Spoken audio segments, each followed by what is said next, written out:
Hi guys, welcome back to my channel. Ado mayam ngasidi aigi check up namita yebako aduna hospital chatnaba tamoy bani thokleke ado nungsa je jo haipet ya khai saye aduna am saye bako ingonda mayam dagi aini hena saba do tawe bako khangla ngamda gai saye do hojikti doctor je timing su change tawgra do matak mi ju yam tina chinba hen gre bako aduna tamoy bani je khoi ma khoi bagi chak thong thuk piramaga kemta chaba nangaktre breakfast bak tawraktre ba aduna paratha mamam chagi jena paratha ni yom halaga gari da dum adu bau pham na saraga koi chil lai haidi phamaga cha le di nangroi da aduna aduga myam sida inaw nupi gi henjang khara pibirame aduga ai hospital yaure na aina haidoni myam hospital he gyobaga mi jina hek ta khuyam am tawrame aduna pung mapan da yobaduna pung amma taramdai da yengban phangye bako aduna mi je happy chu chille timing chu semdokramne khitang theng bada yengba hekta nangde bako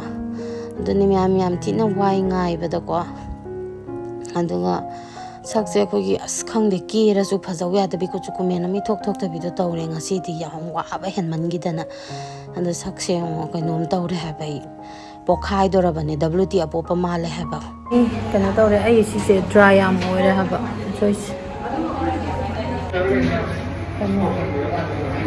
husband galo inta thopi hambam le ta dana chille bako mi sen se kanjam na nupa makai loina mapan loina phamba thokre aduga myam ai ji wa ba hen mar sum phammaga ngai ba je nungsa ga sa ba ne ai ji khanau ga je khara khangaga engon yam wa ba du oire ba aduna ai je mapan thokla ga canteen dagi ai je yubi mahi bottle da han ba do adu ma lei hale tamoda aduga yer mamaga na chahau cake che maga lei raga ai ji cha to e khara isa ji te khat pra yenge ko chak su lam khala ba pong baro hela abani ko sida baro tar abane swai sida adune smaina tamona yer makuji ju khokpi re duga si chachallaga ay yubi mahi je ma thakjan badagi di khara di phare do sigi chahau cake ju am hawe bako na sigi yubi mahi je thakpade khara fresh oi thoi sa je khana go je asai khara kangam ba ga to khara phaye bako hingdau ga manja ni me antina wai nu cha ba sa re thaba amata sapangam de duna ai thaba amata chaning dre doctor ga amata chaning dre China doctor yang badi loire do hidaguli awat bagai leire mu pharmacy da changa ko na tha magi loksale eguli je smaina tha mamam gi lodra gadi haidi koi gi di manung gara changmani na chathok sasin do pharak am tae ba ko chapina mi ju leite ba anduna smaina pulap lawe tha gi ko na sma iron ne dagi calcium ne kai no khara loksale e awat ba andagi si pharmacy da phangdaba duna mu mapan dei lora sena tamul bani mi thokla e maya mujina jin na yeng lora thokla e pung ahum mari manga mu ngai kan da yeng phang pung mapan da si yaw bani haji pung baro hel pung ahum mari mu ngai re lo adu myam ai je handakti pok thongba je am kauwe bako pok thongba je dum chari ge pen da bi do tawe ba hanadi pok thongba je matum mani de hena chaba ngamam de ba hojikti chari ge aingon da haujabi do oye pok bo era ka ti ko naina pok chaning e da haibe khoi tamona doctor yengwa halakpa da pok naurem thonggi pok yomam dei pok lai bi ge na pok lai ba change duga yum yauraga si thongaga chak to charura sena hojik pung ani ta dora bane ibani ji chak hojik pok chak sadri pung ama makai ta sala bane bako na pok je thongaga charu sena pok amuk leire khara aduga ngasagi hidak awat pado phangda pado mamang da jo sigi molom je phangde dana sijana da bi lakpani bado sijana da ba yarak tre bako aduna sigi pharmacy da ina mamang da si pharmacy da hangwa ba koi tamo sina ya da ba adu ngasidi changa ga hangu da kan molom do yawrame ba ko ina mangon da ikai ba pisan do ni je hanga ba aina na han sida hangu ha na hangamadi ani rak thokidra se ha nupi na haiba wa je ek lodri bodi tamo nang thabak jo ani ra hanni adagi nang nungai ga dog balai ra june nupi wa ek lodri bo nungai hanga ba aya ma koi nambol bazar da mu changi awa pa kitang lai gi gen ko tamo han changre ai di wa yen na potha le ho silai ra ko tamo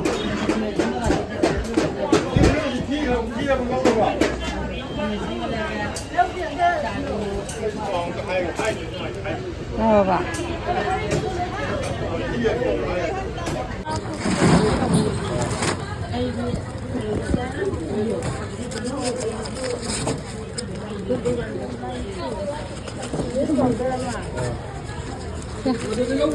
Duk mo galaw rin tayo. Duk lâu bằng rằng thằng dinh dám phải rồi đó thằng dinh dám kia bí nữa chứ quoi cái thằng bí game nhau đây bố cái xe quay umurok lấy đi nè quay mai sapon ta lấy bí gì quay mai sorry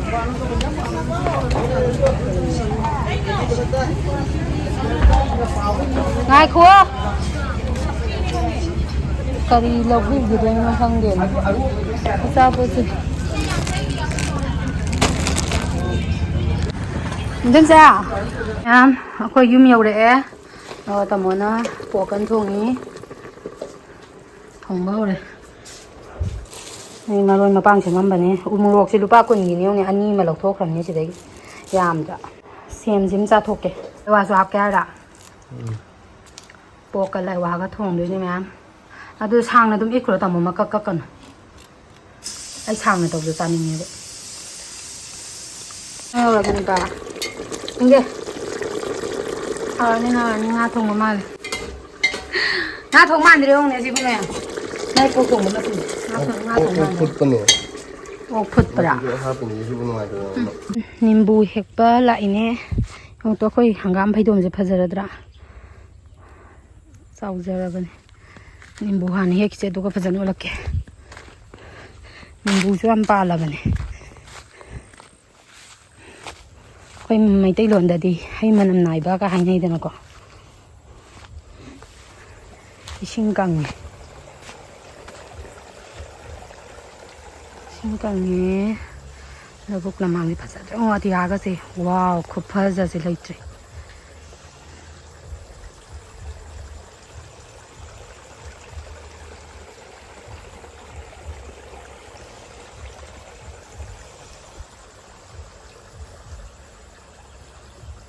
봉돈 빨라 보내지.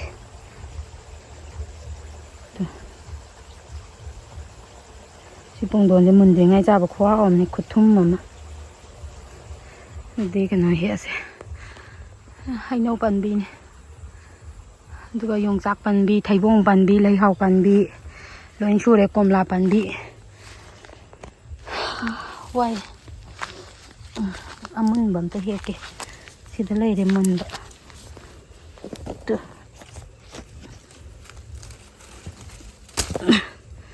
Yung to mẹ Pazara mẹ ăn pali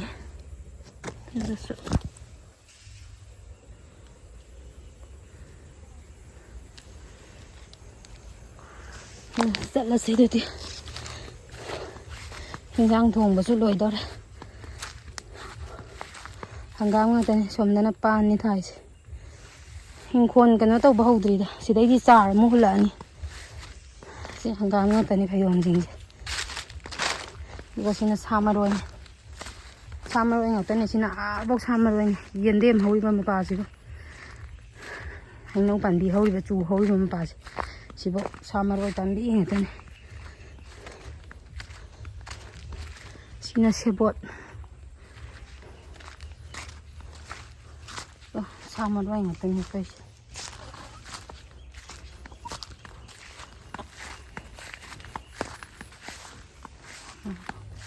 현장 thongba loi de koi tamo kan ko li cha phu de cooker de ne na loi khan jan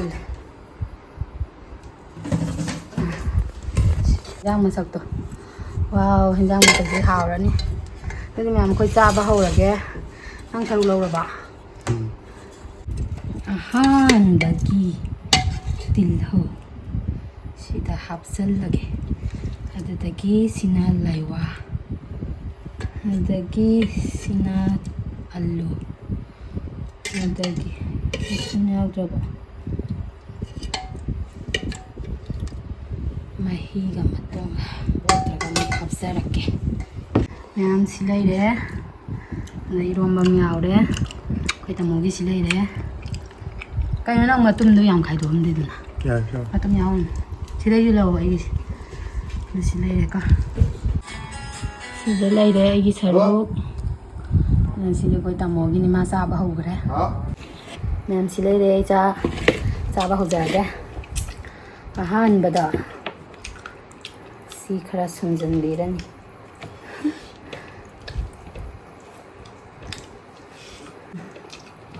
Itu lewat.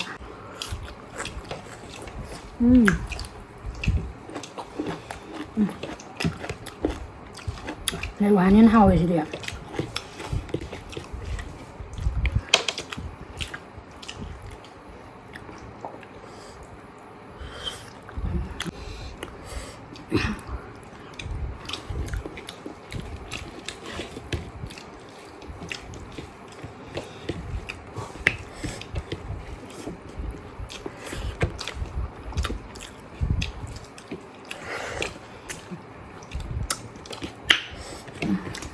Hả?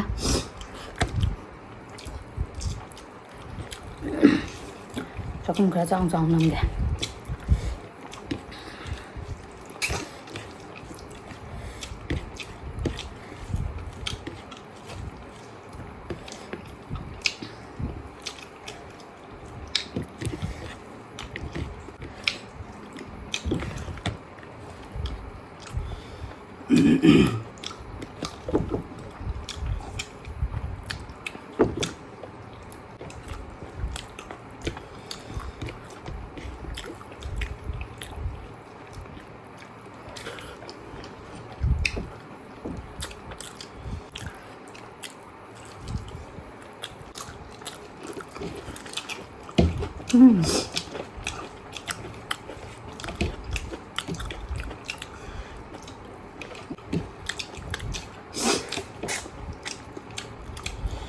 Nhưng mà có mình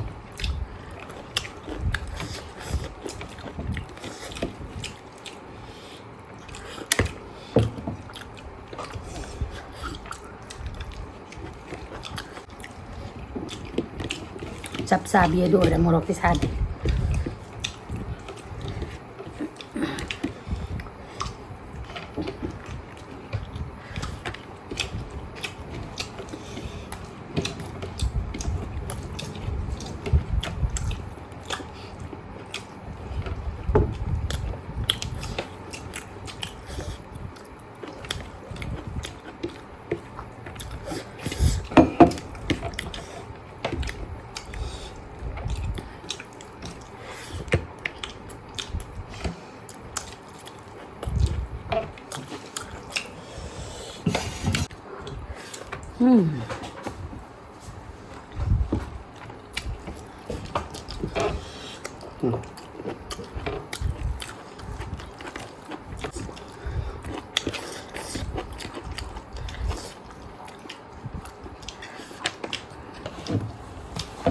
Không tầm lên này.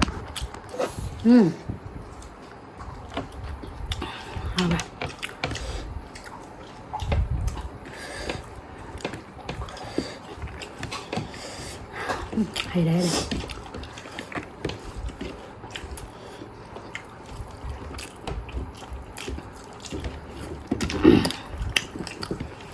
Capo non è.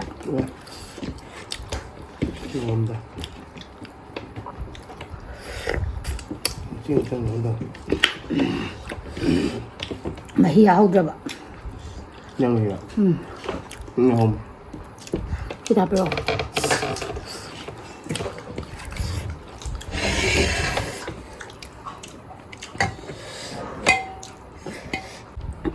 Mà, jangan gini sih deh. Nah. Jangan lah, selalu santai.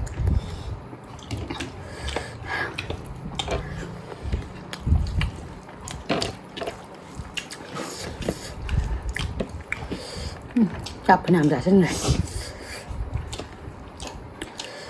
Hôm nay là mình đâu có chỉ tay giảm.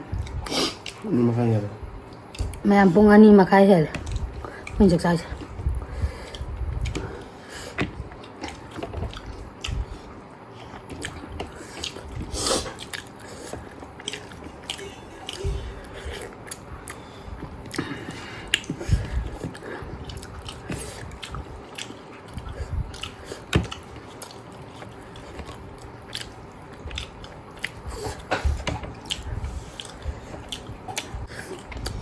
Đần rồi. Đần cái chỗ này có tầm một bên. Đần đó.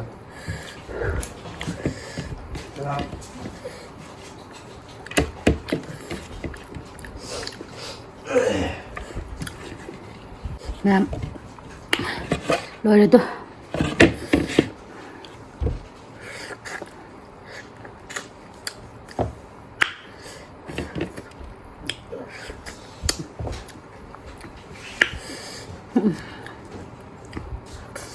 Hả? Aduh ma'am subscribe dulu orangnya na. Saya dah lupa lagi video saya. Video kalau di mana? Bye.